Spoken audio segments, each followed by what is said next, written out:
مجھے کچھ نہیں اس وقت پتا. کیپٹن نوید اور عتیق الرحمان والا معاملہ، دکھ زیادہ آپ کو کہاں سے ملا، عتیق الرحمان سے یا کیپٹن نوید سے؟ میں صرف چاہتی ہوں کہ ہم سائیکو کی تعریف ہو رہی ہے. میں چاہتی ہوں کہ ابھی ساری آپ میرے فینس آپ سب نے مجھے اتنا سپورٹ کیا. لاسٹ میری فلم باجی تھی اور تھینک یو سو مچ. شکریہ. کیپٹن نوید اور اس کے بارے میں نہیں بولیں گے؟ السلام علیکم سامعین و ناظرین. ارشاد بھٹی کی میرا جی کے ساتھ پوڈ کاسٹ تنازع کا شکار ہو گئی.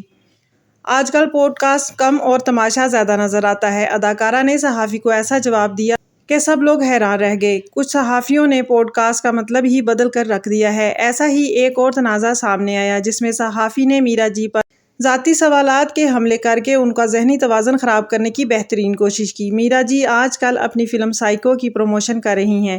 معروف صحافی جب فلم کے بارے میں بات کرنے پہنچے تو انہوں نے فلم کی تو بات ہی نہ کی، ان کے ذاتی سوالات کی بچھاڑ کر دی. ان کے سوالات کا رخ ہی بدل چکا تھا. وہ صحافت کے نام پر عدالت کھول کر بیٹھ گئے. ان کے سامنے بیٹھی ہوئی فلم سٹار بار بار یہ کہتی رہیں کہ ان کی فلم کے موضوع پر بات کی جائے لیکن وہ باز نہ آئے. آج کل سوشل میڈیا پر ایک ویڈیو تیزی سے وائرل ہو رہی ہے جس میں معروف صحافی ارشاد بھٹی نے مشہور فلم سٹار میرا جی سے ایسے سوالات پوچھے جو نہ صرف غیر مناسب تھے بلکہ کافی حد تک ذاتی نوعیت کے بھی تھے.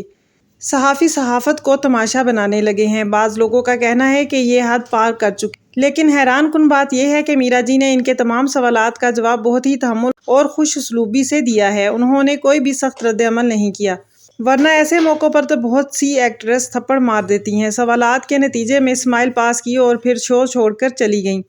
سوشل میڈیا صارفین کا کہنا ہے کہ یہ ایک عورت کی عزت نفس کو صحافت کے نام پر مجروح کرنا بالکل بھی جائز نہیں ہے. میرا جی کے فینز نے ارشاد بھٹی سے معافی مانگنے کا مطالبہ کر دیا. لوگوں کا کہنا ہے کہ میرا جی نے جس تحمل کا مظاہرہ کیا ہے وہ واقعی قابل تعریف ہے اور ہر کسی کے بس کی بات نہیں. ان کو چاہیے تھا کہ ان کی خوب چترول کرتی.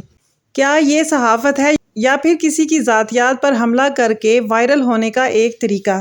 تو سامعین و ناظرین، آپ کا اس معاملے کو لے کر کے کیا خیال ہے؟ اپنی قیمتی رائے کا اظہار کمنٹ سیکشن میں کیجیے اور ایسی مزید ویڈیوز کو دیکھنے کے لیے میرے چینل کو سبسکرائب کیجیے. خوش رہیں اور خوشیاں بانٹتے رہیے. اللہ حافظ.